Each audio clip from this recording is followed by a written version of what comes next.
Dear students, आज हमारे economics का लास्ट जो पार्ट बचा है, चैप्टर नंबर 4 के जो तीन क्वेश्चन बचे हैं वो कंप्लीट करके आज हम हमारी इकोनॉमिक्स की बुक को कंप्लीट करेंगे। और पहला क्वेश्चन है, आप अगर देखेंगे जो कल किए थे क्वेश्चन, उसके बाद क्वेश्चन नंबर 10 है। और क्वेश्चन नंबर 10 है, five buffer stock is created by the government. मतलब कि बफर स्टॉक जो है एक स्टॉक होता है जब देश में महामारी आ जाए या उत्पादन ना हो, तो ऐसी स्थिति में एक स्टॉक किया जाता है जिसे बफर स्टॉक कहते हैं।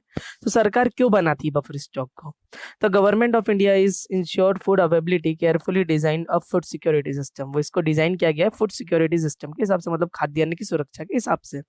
This system has components buffer stock and public distribution system. इसमें जो है मेन घटक होता है, इस प्रणाली का मेन घटक होता है बफर स्टॉक, जिसमें पब्लिक डिस्ट्रीब्यूशन होता है, लोगों को वर्गीकरण चीजें वर्गीकृत की जाती है। Buffer stock is the stock of food grain like wheat and rice secured by the Indian government through the Food Corporation of India, जिसको FCI कहते हैं। सरकार जो है बफर स्टॉक में गेहूं और चावल का स्टॉक करती है। और ये कार्य किसके थ्रू थ्रू किया जाता है? तो FCI के थ्रू किया जाता है, जिसे food corporation corporation of India कहते हैं। Wheat and rice are purchase by the government from the farmers. सरकार जो है गेहूं और चावल किसानों से खरीदती है। And pre announce price is paid to them. और उसके लिए जो समर्थन मूल्य है उन्हें देती है, उसका पैसा जो है सरकार घोषित कर देती है, जो भी मूल्य रहता है। The price is announced by the government before every sowing season to provide incentives to farmers of for rising production. जो बोनी होती है, मतलब किसान जो फसलें बोता है, उसके पहले ही सरकार इसका मूल्य तय कर देती है, ताकि किसान को भी जो है एक मुनाफे की सही राशि मिल सके। और इस प्रकार सरकार बफर स्टॉक करती है ताकि देश में अकाल पड़ जाए, भूखमरी आ जाए या कुछ भी ऐसी क्लाइमेटिक समस्या आ जाए, तो उस समय सरकार जो है देश में खाद्यान्न की पूर्ति कर सके। और खाद्यान्न की पूर्ति के लिए ही बफर स्टॉक बनाया गया है। किसके थ्रू बनाया गया? तो ये FCI के थ्रू बनाया गया है, फूड कॉर्पोरेशन ऑफ इंडिया। तो यहाँ पर हमारा पहला क्वेश्चन कंप्लीट हो गया है। अब दो क्वेश्चन है हमारे अगले, जो है नोट। हमें नोट्स लिखना है जिसमें 4 उन्होंने वो दिए हैं, 4 नेम दिए हैं: minimum support price, buffer stock, issue price और फेयर प्राइस शॉप। तो यहाँ पर हमने जो आपको टिक दिख रहा है ना, A वाले और D वाले पे, ये दोनों पॉइंट हम यहाँ पर करेंगे। पहला है हमारा minimum support price. Minimum support price it refers to the price at which the government secure food grains wheat and rice through FCI from the farmers in the state where there is farmers in the state where there is surplus in production. मतलब कि जो minimum support price है वो FCI के द्वारा जो भी किसानों से, मतलब फूड कॉर्पोरेशन ऑफ इंडिया के द्वारा जो भी किसानों से गेहूं और चावल खरीदा जाता है, उसके लिए पहले से ही तय कर दिया जाता है। The farmers are paid and pre announce price to their crops. और उसके लिए किसान को भी जो भुगतान किया जाता है, और उसकी किस फसल का जो मूल्य होता है वो उसके लिए तय होता है।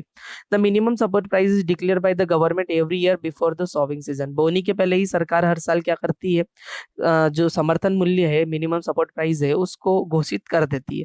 The purchase grain forms the part of the buffer stock and it's store in FCI ग्रेनर्स। और जो उसको FCI के द्वारा खरीद करके और जो स्टॉक में किया जाता है, जो FCI के ही लोग होते हैं वो क्या करते हैं, उसको स्टॉक में रख लेते हैं। मतलब कि फूड कॉर्पोरेशन ऑफ इंडिया के द्वारा ही इसे स्टॉक में किया जाता है। तो यहाँ पर इस क्वेश्चन में हमें दो दो टॉपिक लिए हैं। पहला लिया है मिनिमम सपोर्ट प्राइस और दूसरा लिया है हमने फेयर प्राइस शॉप। तो मिनिमम सपोर्ट प्राइस में हमें क्लियर हो गया कि आखिर समर्थन मूल्य क्या है, तो सरकार के द्वारा तय किया जाता है। बोनी के पहले ही सरकार उसे तय कर देती है।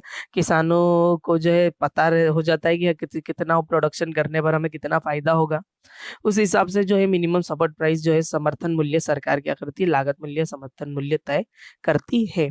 अब हम यहाँ पर बात करेंगे हमारे अगले टॉपिक की, और अगला टॉपिक है हमारा D वाला, फेयर प्राइस शॉप। अब फेयर प्राइस का शॉप अगर आप इंग्लिश में देखेंगे तो इसका हिंदी मीनिंग होता है उचित मूल्य की दुकान। क्या होता है? उचित मूल्य की दुकान। अब देखा होगा ना, जहाँ रागी गेहूं मिलता है, चावल मिलता है, वो फेयर प्राइस शॉप ही होती है। मतलब जिसको उचित मूल्य की दुकान कहा जाता है, कंट्रोल कहा जाता है, जहाँ से गेहूं, केरोसिन और ये सारी चीजें मिलती हैं। It refers to the ration shop which are regulated by the government and through which the food grain secure by the government through FCI is distributed under various welfare scheme. इस fair shop में देखा जाए तो जो ration shop होती है वो regulate मतलब चलाई जाती है सरकार के द्वारा, और इसमें जो भी मतलब चीजें होती है वो लोगों को डिस्ट्रीब्यूट कर जाती है जन कल्याण के लिए। जो गरीब वर्ग के लोग होते हैं, जो अपना कार्य नहीं कर, जो इनके पास कम पैसा होता है, उनके लिए खास तौर पर चलती है। This is called the public distribution system. F जो है इसे पब्लिक डिस्ट्रीब्यूशन मतलब कि लोग जन वितरण प्रणाली भी कहा जा सकता है। Ration shop are now present in most localities, villages, towns and city. अगर आप राशन शॉप देखेंगे, फेयर प्राइस शॉप देखेंगे, तो आपको लोकलिटीज मतलब कि शहरों में, गाँव में, हर जगह आपको मिलेगी। There are about 5.5 lakh ration shop all over the country. हमारे पूरे देश में 5.5 लाख जो है राशन शॉप है, मतलब 5,05,000 राशन शॉप हमारे देश में आज भी हमारी सरकार चला रही है, जिससे गरीब और मजदूर और ऐसे लोग जो फाइनेंशियली मतलब वीक है उनका जन कल्याण कर रही है। Ration shop are known as fair price shop. Ration shop को ही हम फेयर प्राइस शॉप कहते हैं।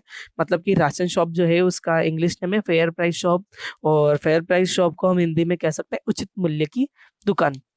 तो यहाँ पर आज हमारा इकोनॉमिक्स का पार्ट कंप्लीट हो गया है। आप सभी स्टूडेंट्स को इकोनॉमिक्स की जो हमारी कॉपीज हैं, मतलब कि जो इकोनॉमिक की कॉपी आपने बनाई है, अब उसके आगे अब आपको नेक्स्ट पार्ट लिखना है। स्टार्टिंग आपने की होगी इकोनॉमिक्स की। इकोनॉमिक्स का पार्ट आज हमारा यहाँ पर फुल हो गया है। अब हम नेक्स्ट पार्ट की बात करेंगे।